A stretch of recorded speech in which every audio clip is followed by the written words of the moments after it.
رب اشرح لی صدری ویسر لی امری واحلل عقدۃ من لسانی یفقہوا قولی واجعل لی وزیرا من اہلی۔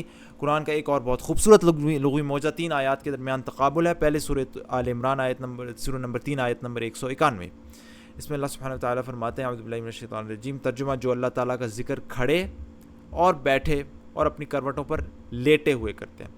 اب غور کرنا ہے اس میں ترتیب میں، پہلے اللہ نے ذکر کیا کھڑے ہونے کا، پھر بیٹھنے کا، اور پھر آخر میں لیٹنے کا۔ الذین یذکرون اللہ قیاما وقعودا وعلی جنوبہم۔ اسی ترتیب کے ساتھ سورہ نساء سورہ نمبر 4 کی آیت نمبر 103 میں اللہ سبحانہ وتعالیٰ نے ذکر کیا پھر جب تم نماز ادا کر چکو تو اٹھتے بیٹھتے اور لیٹتے اللہ کا ذکر کرو۔ یہاں پہ بھی پہلے کھڑے ہونے کا ذکر، پھر بیٹھنے کا، پھر لیٹنے کا، وہی ترتیب جو پچھلی آیت میں تھی قیاما وقعودا وعلی جنوبکم۔ لیکن سورہ یونس جو تیسری آیت ہے سورہ نمبر 10 کی آیت نمبر 12 میں یہ ترتیب پوری الٹ ہو گئی ہے۔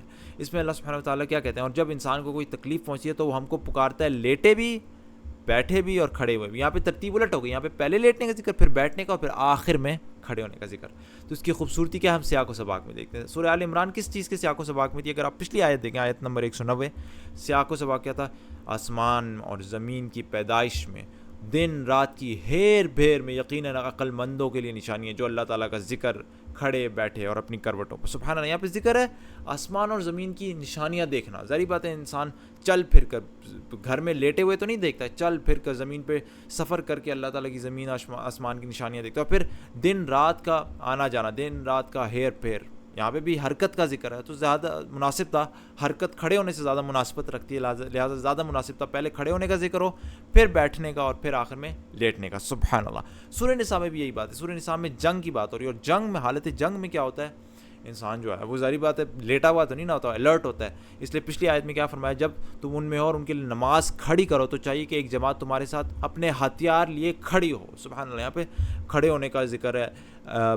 جنگ میں انسان ویسے الرٹ ہوتا ہے تو زیادہ مناسب تھا کہا جاتا ہے جب تم نماز سے ادا کر چکو تو اٹھتے بیٹھتے لیٹتے اللہ کا ذکر کرو۔ سبحان اللہ۔ اس کے بعد جب اطمینان پاؤ تو نماز قائم کرو۔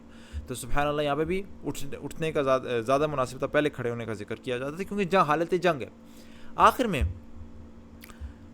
میں سورہ یونس کس چیز کا سیاق و سباق ہے؟ سورہ یونس میں سیاق و سباق ہے تکلیف کا، پریشانی کا۔ جب انسان کو کوئی تکلیف پہنچے، تکلیف میں انسان اس کا اندر سے ہمتیں بھی پست، بیماری، کمزور ہوتا ہے، اور کمزوری میں انسان کا زیادہ مناسب تھا، زیادہ پہلے کہا جاتا کہ ہم کو پکارتا ہے لیٹے ہوئے۔ ظاہری بات ہے کمزور ہے، بیمار ہے، بستر پہ پڑا ہے، پھر بیٹھے ہوئے آہستہ آہستہ ٹھیک بھی ہو جاتا ہے، پھر آخر میں کھڑے ہوئے۔ زبان پہلے مناسب تھا یہاں پہ لیٹے ہوئے کیونکہ حالت کمزوری کا ذکر ہے، تو یہاں پہ پہلے زیادہ جو پوزیشن مناسب تھی وہ سبحان اللہ لیٹنے کی تھی۔ سبحان اللہ۔ آپ دیکھیں قرآن نے سیاق و سباق کے مطابق بات کی، ایون دو آپ سورہ آل عمران میں جہاں پہ آسمان کی نشانیوں پر غور و فکر کرنے کی بات ہو رہی ہے، پہلے کہہ سکتا تھا وہ ہمارا ذکر کرتا ہے لیٹے ہوئے، بیٹھے ہوئے، کھڑے ہوئے۔ سورہ نساء میں جہاں پہ سیاق و سباق آپ سمجھ لیں جنگ کا ہے، وہاں پہ کہہ سکتا تھا کہ ہمیں یاد کرو لیٹے ہوئے، بیٹھے ہوئے، کھڑے، لیکن زیادہ مناسب تھا کیونکہ یہاں پہ جنگ ہے، کھڑے ہونے کا پہلے ذکر، یہاں پہ غور و فکر کرنا ہے زمین و آسمان کی نشانی دیکھیں، کھڑے ہونے کا پہلے زیادہ مناسب تھا۔ سورہ یونس میں بھی